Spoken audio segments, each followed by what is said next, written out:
देखो हमारा जो समाज है, जिस टाइम पे वोट गिरने की बारी आएगी, यही जो किसान है, यही किसान नु कहेगा उस टाइम पे अगर बीजेपी से वोट दे दो मुसलमान। जब 2 अप्रैल को बहुजन समाज के लोगों ने SC/ST एक्ट को लेकर पूरे देश को बंद किया था और अगले ही दिन सुप्रीम कोर्ट का जो निर्णय था वो बदल टारगेट 45 पार, क्योंकि इन्होंने दिखा ना वो हैकिंग हो रही ना, सारे काम IT सेल पे हैकिंग चल रहे।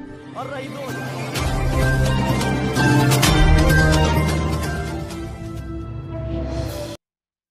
सरफरोशी की तमन्ना अब हमारे दिल में है, देखना है जोर कितना बाजुए कातिल में है। जी आज हम दिल्ली के गाजीपुर बॉर्डर पर और लगातार 3 महीने होने को आए हैं किसान आंदोलन को, और लगातार यहाँ पर किसान भाई अपनी मांगों को लेकर डटे हुए हैं, चाहे आंधी हो, बारिश हो, तूफान हो। लेकिन जिस तरह से सरकार झुकने का नाम नहीं ले रही है, उसी तरह से किसान भाई भी झुकने का नाम नहीं ले रहे। और यहाँ पर कुछ महिलाएं हैं, हम अक्सर मोदी सरकार की कुछ स्टेटमेंट सुनते हैं कि नारी के सम्मान में भारतीय जनता पार्टी मैदान में, लेकिन आज क्या जरूरत पड़ी कि उसी देश की नारी, उसी देश की महिला आज रोडों पर हैं। जी हमें ये ज़रूरत पड़ी कि किसान भाई पड़े हमारे इतने दिनों से हैं, बुढ़े बुजुर्ग पड़े मज़ो लगी, तो हम इसलिए आए यहाँ। हम दूसरे तीसरे आए, कब तक चलेगा ये काम?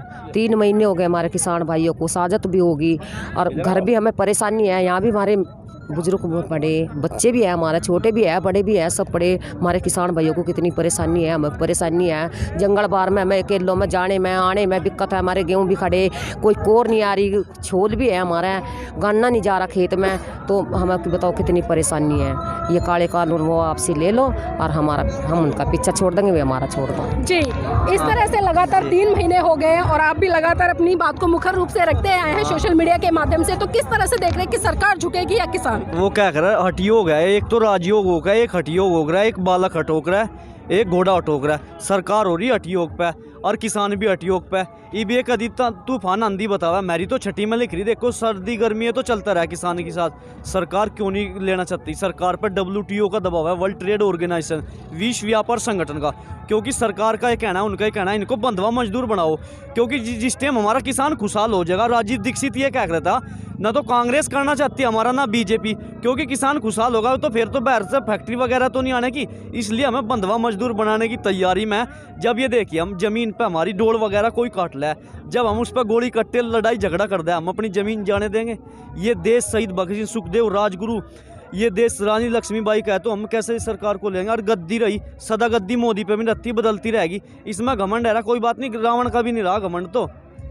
और 72 दिन बाद हमारे प्रधानमंत्री एक कॉल की दूरी पे, वो नंबर हमें आज तक नहीं मिल रहा। 7 साल हो गए हम सरकार को ढूंढते फिर जाए। इन लोगों ने मशीनों में वो कर ली हेरा फेरी, बैलेट पेपर पे चुनाव करवा दियो, पहले ही दे देंगे टारगेट 45 पार, क्योंकि इन्होंने दिखा ना वो हैकिंग हो रही ना, सारे काम IT सेल पे हैकिंग चल रहे। और रही 2000 की बात, 2000 में तो हमारा ओके का तम्बाकू भी नहीं आता। ये 2000 रुपये क्या दे रहे? 100 रुपये किलो तम्बाकू हो रहा, क्या कर देंगे किसान का? कुछ भी नहीं। जो है ना मैडम, वहाँ है ना, उसमें अमेरिका में, रूस में कॉन्ट्रैक्टिंग फार्मिंग इसलिए चला, वहाँ बड़े किसान हैं, यहाँ छोटे किसान हैं, यहाँ नहीं चलने का। अगर मोदी ने डिजिटल इंडिया बनवा था, सबसे पहले यूनिवर्सिटी, स्कूल, शिक्षा, स्वास्थ्य ये बनाते, आज कितने देश में कितने लोग भूख से मर जाए? 9000 लोग भूख से डेली सोते हैं रात को। देखिए इतने 135 करोड़ का देश है।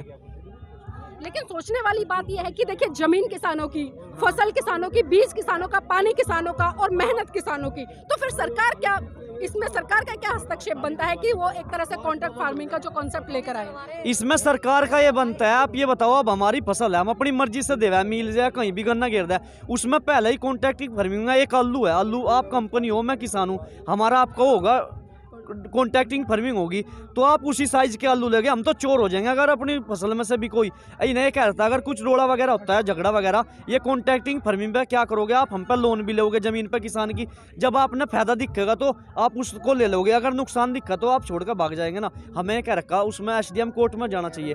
आप ये बताइए, हमारे गन्ने का पेमेंट 14 दिन में, सुप्रीम कोर्ट भी ये क्या है, ब्याज सहित मिलना चाहिए। जब ये सुप्रीम कोर्ट का ऑर्डर भी मानते नहीं, क्या SDM कोर्ट मान लेगा? एक SDM कंपनी से उलझ जाएगा क्या? बताओ। आपको लगता है कि जो सुप्रीम कोर्ट है, जो स्वतंत्र रूप से काम कर रहे हैं, कहीं ना कहीं वो भी तो इस सरकार के दबाव में है? इन्हें देख सारा काम करके देखा, सुप्रीम कोर्ट पर दबाव बना, इनके अपने जज बैठाए ना, जो इनके जानने वाले थे, बोबड़े वगैरह, क्योंकि इन्हें सोचा पहले तो इन्हें कमेटी बनाई, अब भाई ये किसान उठ कर चले जाएंगे। किसान देखो रोज रोज तो घर नहीं बसता, यूँ घर ही तो बस रहा, हमारा परिवार है, हिंदू, मुस्लिम, सिख, ईसाई सभी अपने भाई धर्म के है, तो सरकार हमसे मिट्टी गोली देती। 2 विकेट तो उसकी पहले दिन गिर गई थी वे, तो सरकार ने ये समझना चाहिए, सरकार सरकार कानून वापस लेने की तैयारी में नहीं है। इन लोगों को बहुत बड़ा डर है क्योंकि इन पर प्रेशर है विदेश का। ये गुजरात मॉडल बताया, गुजरात मॉडल इतना खतरनाक है बहुत ज़्यादा।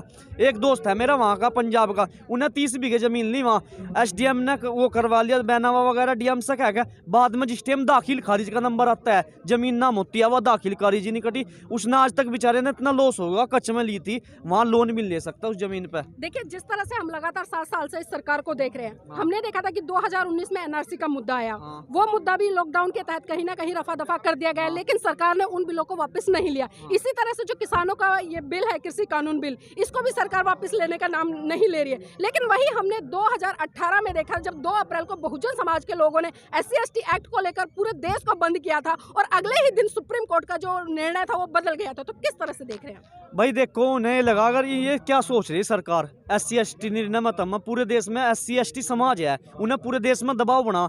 किसान क्या सोच रही सरकार? हरियाणा पंजाब थोड़े से पश्चिम उत्तर प्रदेश से के, इसलिए सरकार नु सोच रही कोई भी दबाव नहीं है। जिस दिन पूरे देश का किसान सड़कों पर आ जाएगा, इन्हें रेल भी बंद कर रखी जाने का, चलाते अभी इन्हें टिकट भी बंद कर दे, क्योंकि जो घरों क्रांतिकारी लड़के युवा महिला बैठी वे यहाँ आती रेल पे, हर इंसान पे पैसा नहीं होता, बस से दूर पड़ता है फ्लाइट वगैरह। तो सरकार की बहुत बड़ी साजिश है, तो इसलिए आने नहीं देनी सरकार। इस आंदोलन को कुछ नहीं मान रही। मेरा जो ध्येय है, अपने मेरे विचार है, सरकार क्यों सोच रही थोड़ा सा हरियाणा पंजाब है, थोड़ा सा राजस्थान और उत्तर प्रदेश। जी, सदन में भारतीय जनता पार्टी के जो नेता है वो लगातार यही आवाज उठा रहे हैं कि इस देश में जो किसानों की आबादी 80-90 करोड़ है, लेकिन आंदोलन चंद मुट्ठी भर लोग कर रहे हैं और इनको किसान नहीं मान रहे। तो किस तरह से देख रहे हैं इस चीज? देखो, मेरा किसानों से भी आग्रह है, ज्यादा से ज्यादा संख्या में मेरे देश के युवा अगर मेरी आवाज सुन रहे होंगे, अपने गाँव में पंचायत की जाए। 6,32,000 गाँव है, आप किसान परिवार की रोटी खाते हैं।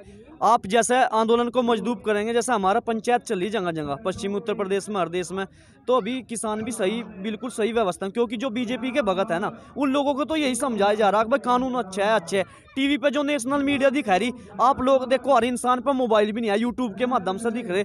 जो नेशनल मीडिया वो दिखा रही है तो फायदे में है, फायदे में है, क्योंकि निगेटिव प्रचार जो है ना, अभी सरकार ने सही वो नहीं करा। नेशनल मीडिया तो दिखा नहीं रही, आप लोग माध्यम है। इंडिया टीवी को हम देख रहे थे, उसके जो एंकर थे वो लगातार किसानों के बीच में जा रहे थे, वो लगातार कुछ ऐसे किसानों को पकड़ रखा था उन्होंने, जिनको कि इस कृषि कानून बिल के फायदे नहीं पता और नुकसान भी नहीं पता। लगातार वो उनको एक तरह से मतलब हाईलाइट करने का काम कर रहे थे कि देखिए, किसान फालतू में रोडों पर पड़ा है, इनको ना तो इस बिल के फायदे पता है और ना ही इस बिल का जो नुकसान है वो पता है। तो इस पर क्या कहेंगे? देखो, मैं कहूँगा सभी तो देखो घर में पढ़े नहीं होते। एक चौधरी हो वो पढ़ा है, आप ये देखिए, देखो हमारे जो बड़े बुजुर्ग है वे बेचारे क्या पढ़े, हम तो युवा किसान हैं, हम तो इस बिल के बारे में हर चीज़ जानते हैं, हमें भी पता कहीं ना कहीं नुकसान है। जो मेरे देश के युवा, पहले सबसे पहले तो इस बिल के बारे में स्टडी करो, और आपको जब पता चलेगा, आपके जब बंधवा मजदूर बन जाओगे, अपनी ज़मीन पर मजदूरी करनी पड़ेगी आप लोगों को। जी साहब, काशीराम जी बात कहते थे अक्सर, और वो एक पेन के माध्यम से समझाते थे कि जो पेन की जो ऊपर की 15% और 85% का कॉन्सेप्ट बहुत अच्छे तरीके से समझाते थे। लेकिन आज हम देख रहे हैं कि इस देश का जो 85% समाज है वो रोडों पर है और अपने हक अधिकार की लड़ाई लड़ रहा है, चाहे उसमें युवा हो, महिलाएं हो, या एक तरह से आज किसान भाइयों को देख ले। लेकिन जो 15% लोग हैं वो लगातार इस देश की सत्ता पर, इस देश के औद्योगिक घरानों पर बने हुए, तो किस तरह से देखते हैं? वे बताऊं, वे धर्म के नाम पे बिगाड़े इसलिए बैठे हुए, हिंदू मुस्लिम सिख ईसाई, कहीं इधर क्या करवा दिया, मुजफ्फरनगर में हिंदू मुस्लिम, हरियाणा में जाट नॉन जाट, वहाँ गए गुजरात में पाटीदार वगैरह, महाराष्ट्र में मराठे बिठा दिए। मैं कहूँगा क्या काशीराम एक और क्या करते, जिसकी जितनी हिस्सेदारी उतनी भागीदारी। देखो, हमारा जो समाज है, जिस टाइम पे वोट गिरने की बारी आएगी, यही जो किसान है, यही किसान नु कहेगा उस टाइम पे, अगर बीजेपी से वोट दे लो, मुसलमान हमें मार देगा। इन लोगों को उस टाइम पे भूल जाएंगे जो उनसे आंदोलन कर रहे हैं ना। मैं साफ शब्दों में कह रहा, इन लोगों पर आज भी बीजेपी भगत है, ये नू नहीं समझ रहे। आपको कितना रोंदा जा रहा, मेरे बड़े नु कह रहे थे, सरमाएदारों की सरकार है, वही बात सत्य हो रही, यह कहाँ कर लेगी। तो इसलिए हमारा 85% आज भी दबा हुआ है। जी, हमने 2019 में जब NRC का मुद्दा था, लोगों से बात करी और लोगों की नाराजगी थी, लगातार इस सरकार के खिलाफ दिख रही थी, चाहे वो किसी भी वर्ग को उठा लो। लेकिन हमने देखा कि 2019 में जब लोकसभा के चुनाव होते हैं तो यही सरकार पूर्ण बहुमत के साथ केंद्र की सत्ता पर काबिज होती है। और अभी मेरठ में 6 सीटों पर चुनाव हुए हैं जो हमने देखा है, और जानकारी की 6 सीटों में से 4 सीटें भारतीय जनता पार्टी ने जीत हासिल की है। तो किस तरह से देख रहे हैं कि आज एक जो आम जनता है, कहीं ना कहीं उसको जो किसान आंदोलन हो रहा है उसको अच्छी तरह से ना समझाकर, बल्कि उल्टा ये समझाया जा रहा है कि मोदी मोदी जी इस देश की जनता के लिए काम करे और किसानों के लिए काम करे, तभी वो वोट वहाँ पर कन्वर्ट हो रहा है। मैं वोट कैसे जीतते वहाँ पे? इन लोग ये करा है हैकिंग। हरियाणा में चुनाव होते नगर निकाय, एक ही सीट मिली, आपने पता होगा सर्वे में, कांग्रेस की और निर्दलीय जीते। अगर जिस दिन हमारे देश का बैलेट पेपर पर सारी पार्टी कह रही बैलेट पेपर पर चुनाव करवाना, क्यों नहीं करवाते? क्योंकि हैकिंग करवा, पहला ही नारा देवा 85+ 15+, इसलिए जीत रहे। सारा काम इनका, तंत्र इनका है। हमारे यहाँ उपचुनाव होता सहारनपुर में, लेकिन जनता जो ईवीएम है उसके खिलाफ क्यों नहीं आवाज उठा रही है इस समय? क्योंकि देखिए आज एक जन समूह बहुत भारी संख्या में जुटा हुआ है, चाहे हम किसी भी बॉर्डर को देख लें, तो कहीं ना कहीं इस देश की जनता को, इस देश के किसानों को, इस देश के युवाओं को, इस देश की महिलाओं को जो एनआरसी है और एक तरह से जो ईवीएम का मुद्दा है, इन दोनों मुद्दों को शामिल कर लेना नहीं चाहिए इस आंदोलन में। देखो मैं बताऊंगा, ये जो है ना किसान, इतना तो देखो आंदोलनकारी है सब, तो होने से सरकार से डर है। धारा बड़ी बड़ी लगा रखी ना किसानों पे भी, राष्ट्रद्रोह का केस। भाई सरकार के आगे क्या चला है? परमात्मा तो बाद में सरकारी तो है।